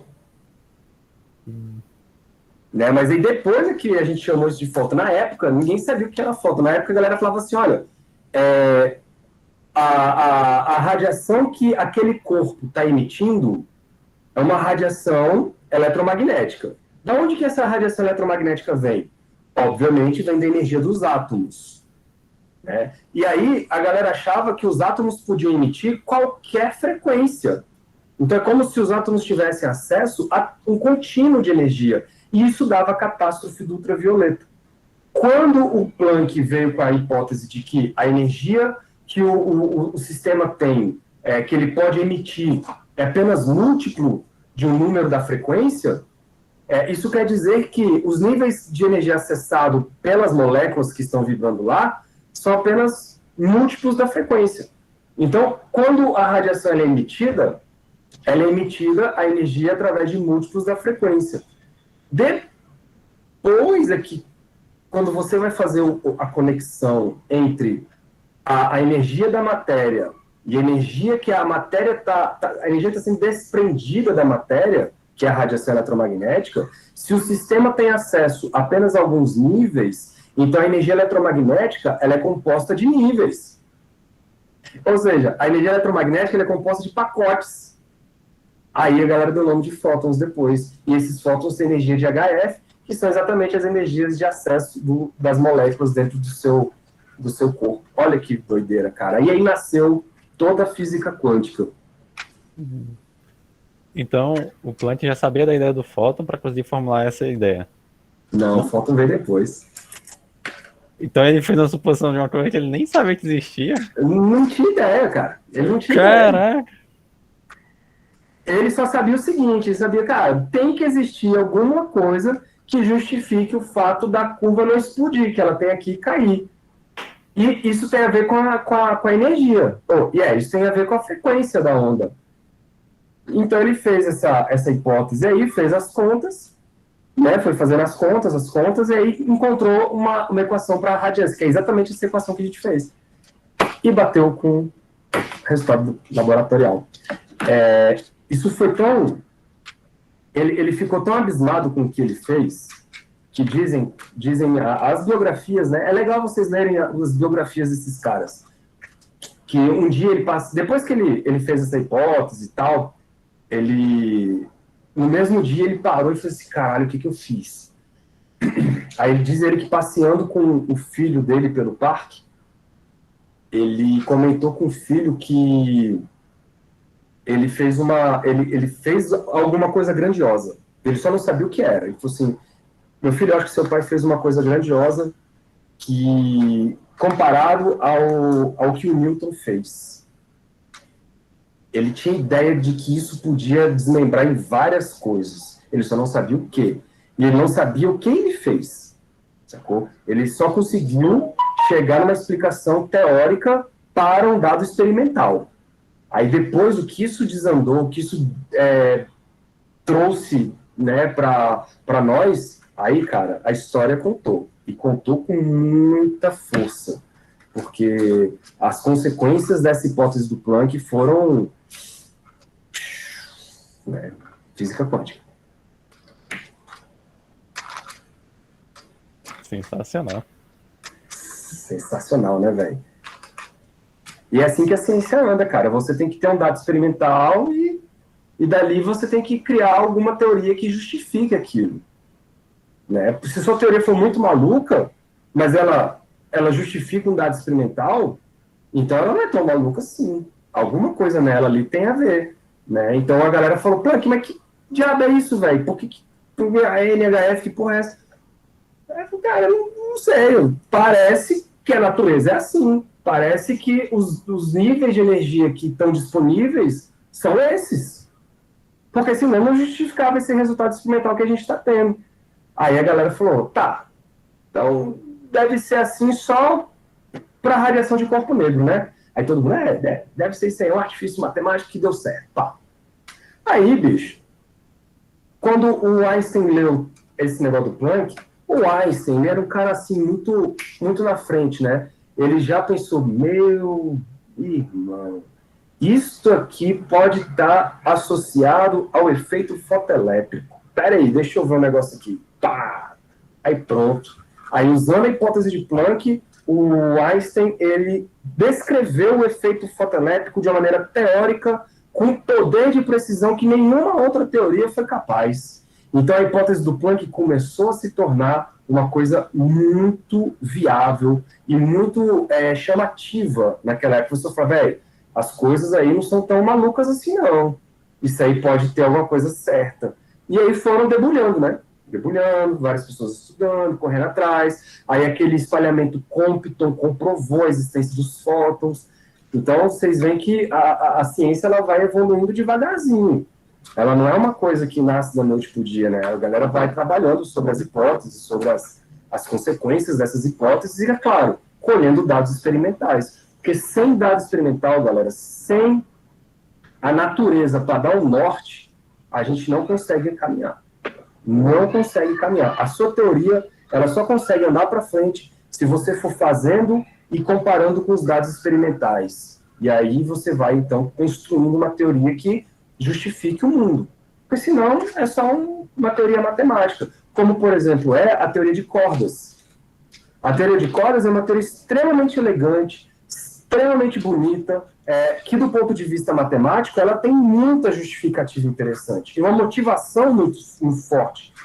Só que o problema é que ela traz consequências que nós não temos acesso para comprovar. Ela traz coisas do tipo que o mundo ele pode ter 11 dimensões. Por exemplo, é uma consequência. Aí você fala, como que nós vamos ver essas 11 dimensões? Como que nós vamos provar que elas existem? Né? E aí você não tem como provar, não só isso, mas muitas outras coisas, outros nuances da teoria de cordas. Para você provar, você teria que chegar perto de um buraco negro e fazer medidas. Então o laboratório que você teria que usar para a teoria de cordas é um laboratório inacessível para a gente, por enquanto, pelo menos, né? Então a teoria de cordas, ela hoje, ela é uma teoria bonita, mas é uma teoria matemática, não é uma teoria física. Entendeu? Por isso que muita gente começou a abandonar um pouco a teoria de cordas. Ela foi perdendo um pouco o seu charme. Porque, cara, de que vale uma teoria se você não pode comprovar ela experimentalmente? É apenas uma teoria. Porque o nome teoria que nós damos não é o nome correto, né? Mas, porque quando você chama de teoria, é porque ela já foi comprovada. Mas a teoria de cordas, ela é apenas uma construção matemática. Não se sabe ainda se ela é uma realidade ou não. Por quê? Porque a gente não pode provar. Vai fazer o quê? Por enquanto. Chique. Bonito isso, né?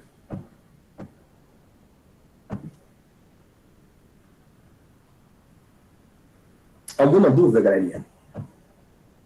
Deixa eu parar a apresentação. Tá tudo tranquilo? essa contaiada toda aí para chegar, eu só espero que vocês entendam que o que eu fiz. Se quiser refazer em casa, pode refazer e tal. O que eu quero que vocês saibam essa equação da radiância espectral que o Planck chegou, tá bom? Ali você vai ter que saber trabalhar com ela, beleza? Para você conseguir entender o que ela significa, ela é importante, por isso que alguns exercícios do Halliday tem ali, você fazendo conta com essa equação. Beleza? Eu vou escolher alguns ali para a gente fazer depois. Senhores, diga, Antoine. Professor, aquela equação lá do Rayleigh-Jeans, ela era utilizada só naquela parte dos comprimentos de ondas maiores, né? Isso. Porque pelo que eu vi, eles devem ter chegado a alguma coisa e as pessoas utilizavam aquela equação. Utilizado. Só que quando chegava nos comprimentos de onda menor, eles abandonavam porque tinha aquele problema lá. Exatamente. Quando vai para comprimento de onda grande, ela aproxima dos dados experimentais. Mas ela ainda é utilizada ou foi abandonada mesmo, porque a de Planck já substituiu ela? Cara, eu acredito que dependendo do sistema, ela pode até ser usada. Agora, quando você fala de corpo negro, por exemplo, uma estrela, deixa eu ver aqui se eu tenho um simulador aqui legal. Por exemplo, quando você fala de uma estrela, aí não tem como você usar o Rayleigh-Jeans, você tem que usar o de Planck. Agora, eu não conheço nenhuma outra,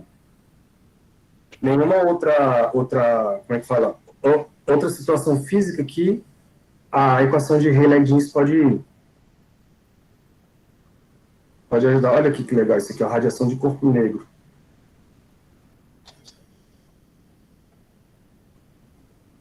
Então, olha só, o nosso Sol, deixa eu colocar aqui.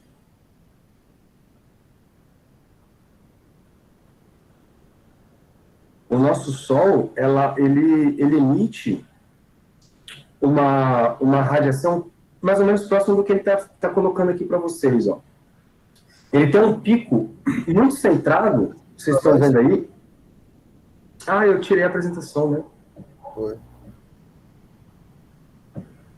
Foi mal.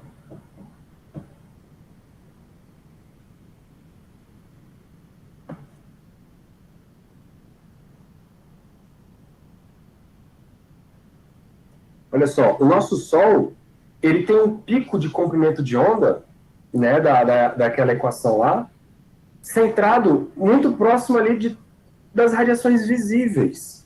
Não é à toa que nós, seres humanos, temos uma alta sensibilidade a essa faixa do espectro eletromagnético, que é a luz visível, que vai do verde até o violeta. Por quê? Porque a nossa estrela, a nossa fonte de energia principal, ela emite com mais intensidade comprimentos de onda próximos do visível. Então percebam que à medida que o comprimento de onda vai aumentando, a quantidade de energia que é emitida pela nossa estrela cai muito. Isso quer dizer o seguinte, a nossa estrela, ela emite raio-x? Emite. Ela emite infravermelho? Emite. Emite ultravioleta? Emite. Só que a intensidade com que essas emissões são feitas vai reduzindo à medida que você se afasta demais do pico. Né? E isso é justificado pela radiação de corpo negro, usando aquela equação do Planck. Então, Antoine, eu não sei se tem algum sistema clássico, puramente clássico, que aquela equação de Rayleigh-Jeans ela pode ser aplicada. Realmente eu não sei te dizer agora de cabeça. Mas a questão aqui é exatamente essa. Como o sistema ele consegue emitir radiação, beleza? Através da sua temperatura. E como que é o comportamento dessa radiação através da sua temperatura? Percebam que se você aumentar aqui a temperatura do corpo, ó, aqui nosso Sol, ele está aproximadamente ali 5.800 Kelvin. Né? Inclusive por isso, galera, que o Sol tem essa forma meio amarelada de ser, né? Por conta da temperatura dela. Deixa eu botar um zoom menos aqui. Vamos mais. Como é que a gente diminui isso?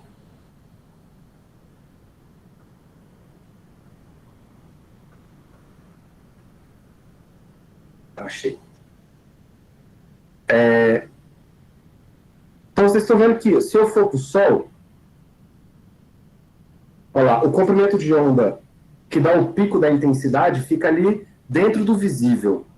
Se você pegar uma estrela muito quente, olha o que acontece com o comprimento de onda. Ele vai sendo deslocado, tá vendo? Ó?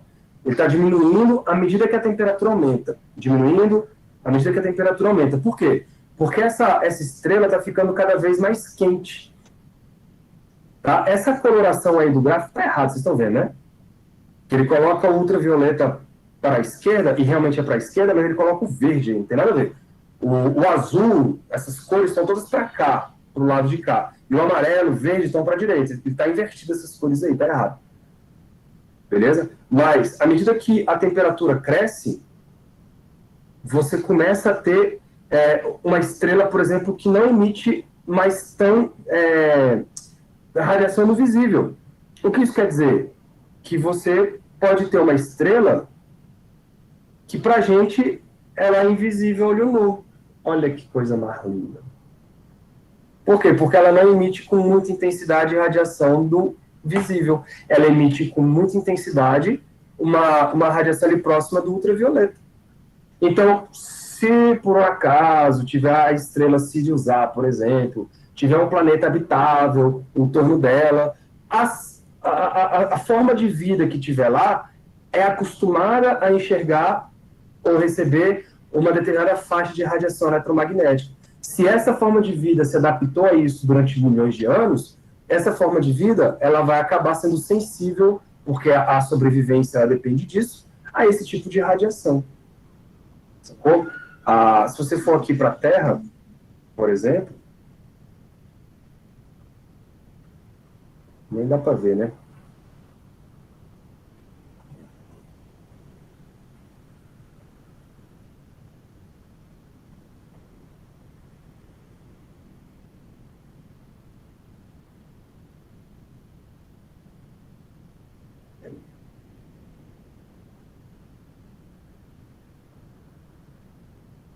Deixa eu ver se eu consigo chegar aqui.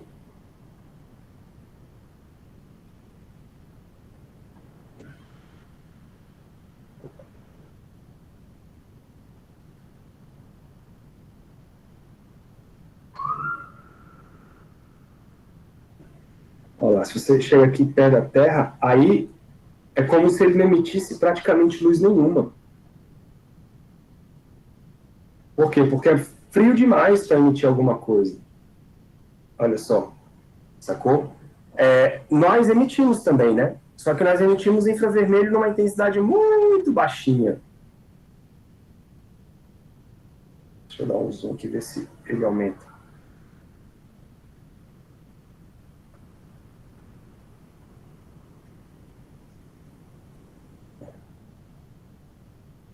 Olha só. Então, se você pega a Terra, ou até nós, 200 Kelvin, tá o quê? A temperatura ambiente, né? Não é isso? Por aí. A temperatura ambiente vai dar uns 200, uns 300 Kelvin, mais ou menos, né? Você vê que aí o comprimento de onda com que a gente emite já é o comprimento de onda próximo do infravermelho. Né? Então está bem distante ali do visível. Por isso que a gente não é colorido, né? A gente não tem cor de emissão, mas nós emitimos infravermelho. Daí então que inclusive vem aquele termômetro de infravermelho, porque você tem uma emissão vindo com a sua temperatura de 36 graus Celsius, aí mais ou menos, e a essa temperatura está associada um pico de intensidade da radiação infravermelho. Aí tudo fica claro, cara. Bonito demais, né? Professor, Diga. se eu olhar para esse gráfico aí, a minha energia total vai ser debaixo da área, né?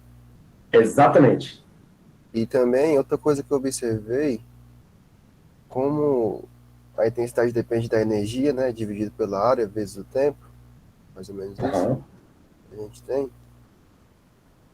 Eu percebi aqui, por exemplo, se eu tiver em pouquinho, por exemplo, eu estou no máximo aqui, mas se eu tiver mais ou menos aqui um pouquinho depois do máximo, como as minhas frequências são maiores, para energias maiores, então eu posso ter uma energia maior mesmo não sendo no máximo.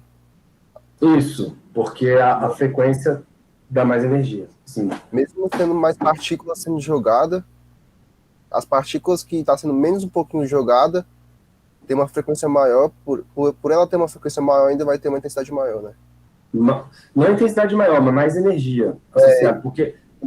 Fala aí, pode falar que eu vou entender. É isso mesmo, você tá certinho, você tá certinho. Só não confunde porque, assim, esse gráfico aqui, ele está dando o quanto de energia cada comprimento de onda está sendo emitido. Então, é tipo assim, o comprimento de onda do infravermelho está sendo emitido com que intensidade? Né? É claro que como o comprimento de onda do infravermelho ele é um comprimento de onda de uma energia baixa, se esse cara estiver emitindo alguma coisa perto do azul, por exemplo, ele vai emitir com menos intensidade. Mas é claro que a luz azul tem mais energia do que infravermelho, entendeu? Mas você está certinho, a sua lógica é essa mesmo. Sim, então a intensidade é tipo como se fosse um fluxo, não é? A intensidade? É como se fosse um fluxo. Agora, pensa na intensidade, e a definição dela é o seguinte, é a potência dividido pela área. Uhum. Tá bom? Toda a intensidade é isso, é a potência do sistema emissor dividido pela área que você está emitindo. Então, à medida que as coisas vão se espalhando, aí você vai tendo uma área maior. Então, é como se a energia fosse sendo dispersada à medida que as coisas vão crescendo. Saquei. Legal demais, né? Massa. Deixa eu não vou conseguir voltar aqui para a situação original, não. Professor, por isso que eu tinha te perguntado se o Planck tinha descobrido o H lá só pela teoria, sacou? Aham. Pelo experimento, porque eu tava lendo aquele livro lá por exemplo, na época lá que tava a pandemia, né, os 3 meses lá sem fazer nada, aí eu peguei aquele livro lá do Rashnik lá e fui lá, Massa demais. Massa moleque, eu fui demais. travando, moleque, via vídeo no YouTube, artigo para me entender cada detalhe, e eu tava entendendo. Tava difícil, mas tava entendendo. Tava abrindo o lado sozinho. Tava fora, às vezes o cara é um buraco aqui, mas era massa. É o Pô, é que lá, legal de... o azulzinho. Eu não sei qual é, não. Qual que é o Ele é nome? muito bom. Aí ele começa com o corpo negro, né? Ah. Com a radiação do corpo negro. Aí, tipo, tinha esse H lá, né, no livro, ele botando esse H, eu falando, querendo tentar entender esse H, cara. Aí, mas agora ele tá cada vez ficando mais, saindo mais do abstracionismo pra, tipo, entendendo ele melhor.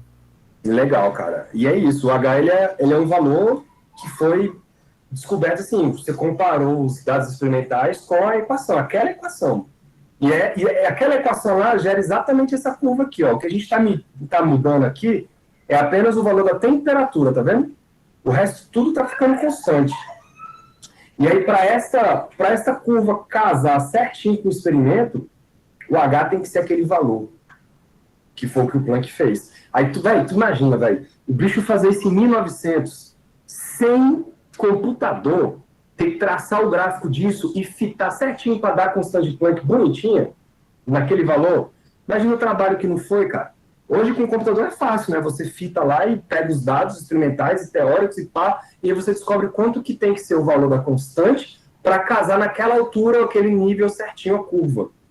Então, quando você chegou lá, é como se fosse o coeficiente angular. Mas quando é uma curva que não é uma reta, é um trem, né, mais complicadinho, porque é uma exponencial aí que ela sobe de um lado, desce do outro. Então o negócio não é tão simples assim, é como se fosse um coeficiente angular. É como se você pegar uma reta e ver, cara, a minha equação é essa, beleza, ax mais b. Só que o meu dado experimental dá assim, tu. Então qual deve ser o valor do A para casar com essa reta certinha aqui? Na reta é fácil. Então, agora, tipo, ele pegou vários pedacinhos, né, e foi juntando, né? Exatamente. Pode crer. Valeu, professor. Valeu. Ó, o Antônio tá perguntando que livro é esse, Thales. Eu Então, consegui achar aqui. Eu consegui achar o Física Quântica do Elisabeth Resnick. Ah, você tá vendo do Eisberg. Ah, pode crer. Ele é um livro meio cansativo, assim, de ler, eu acho. é cansativo mesmo. Qual que o senhor É porque gostou ele é mais? muito... Eu acho ele muito prolixo. Assim, ele fala e parece que não sai do lugar e tal, enfim. Ah, Cara, livro, eu vou procurar um legal, depois eu jogo lá pra vocês. Um livro legal que fala sobre essas coisas, né? sim. Beleza, Porque mas... tá no começo da física quântica, né? Você tem que saber que o livro não. Você não é feito pro livro, mas o livro é perfeito para você, né? Então, Verdade. é complicado, assim, você adotar um livro só como uma verdade absoluta, né? Tem outros É livros. verdade. Com Aí, certeza. Eu vou jogar lá no grupo pra vocês o nome do livro. beleza. Leu o David Bowie, professor? Você falou que ia ler lá. Eu vou ler, cara. Assim que eu ler, eu te procuro. Mas tá na cabeça, tá na lista. Cara, tá foda esses dias. Eu tive também que pensar outras coisas aí da vida. Complicado, mas tá indo. Eu vou parar a gravação aqui, porque, né, senão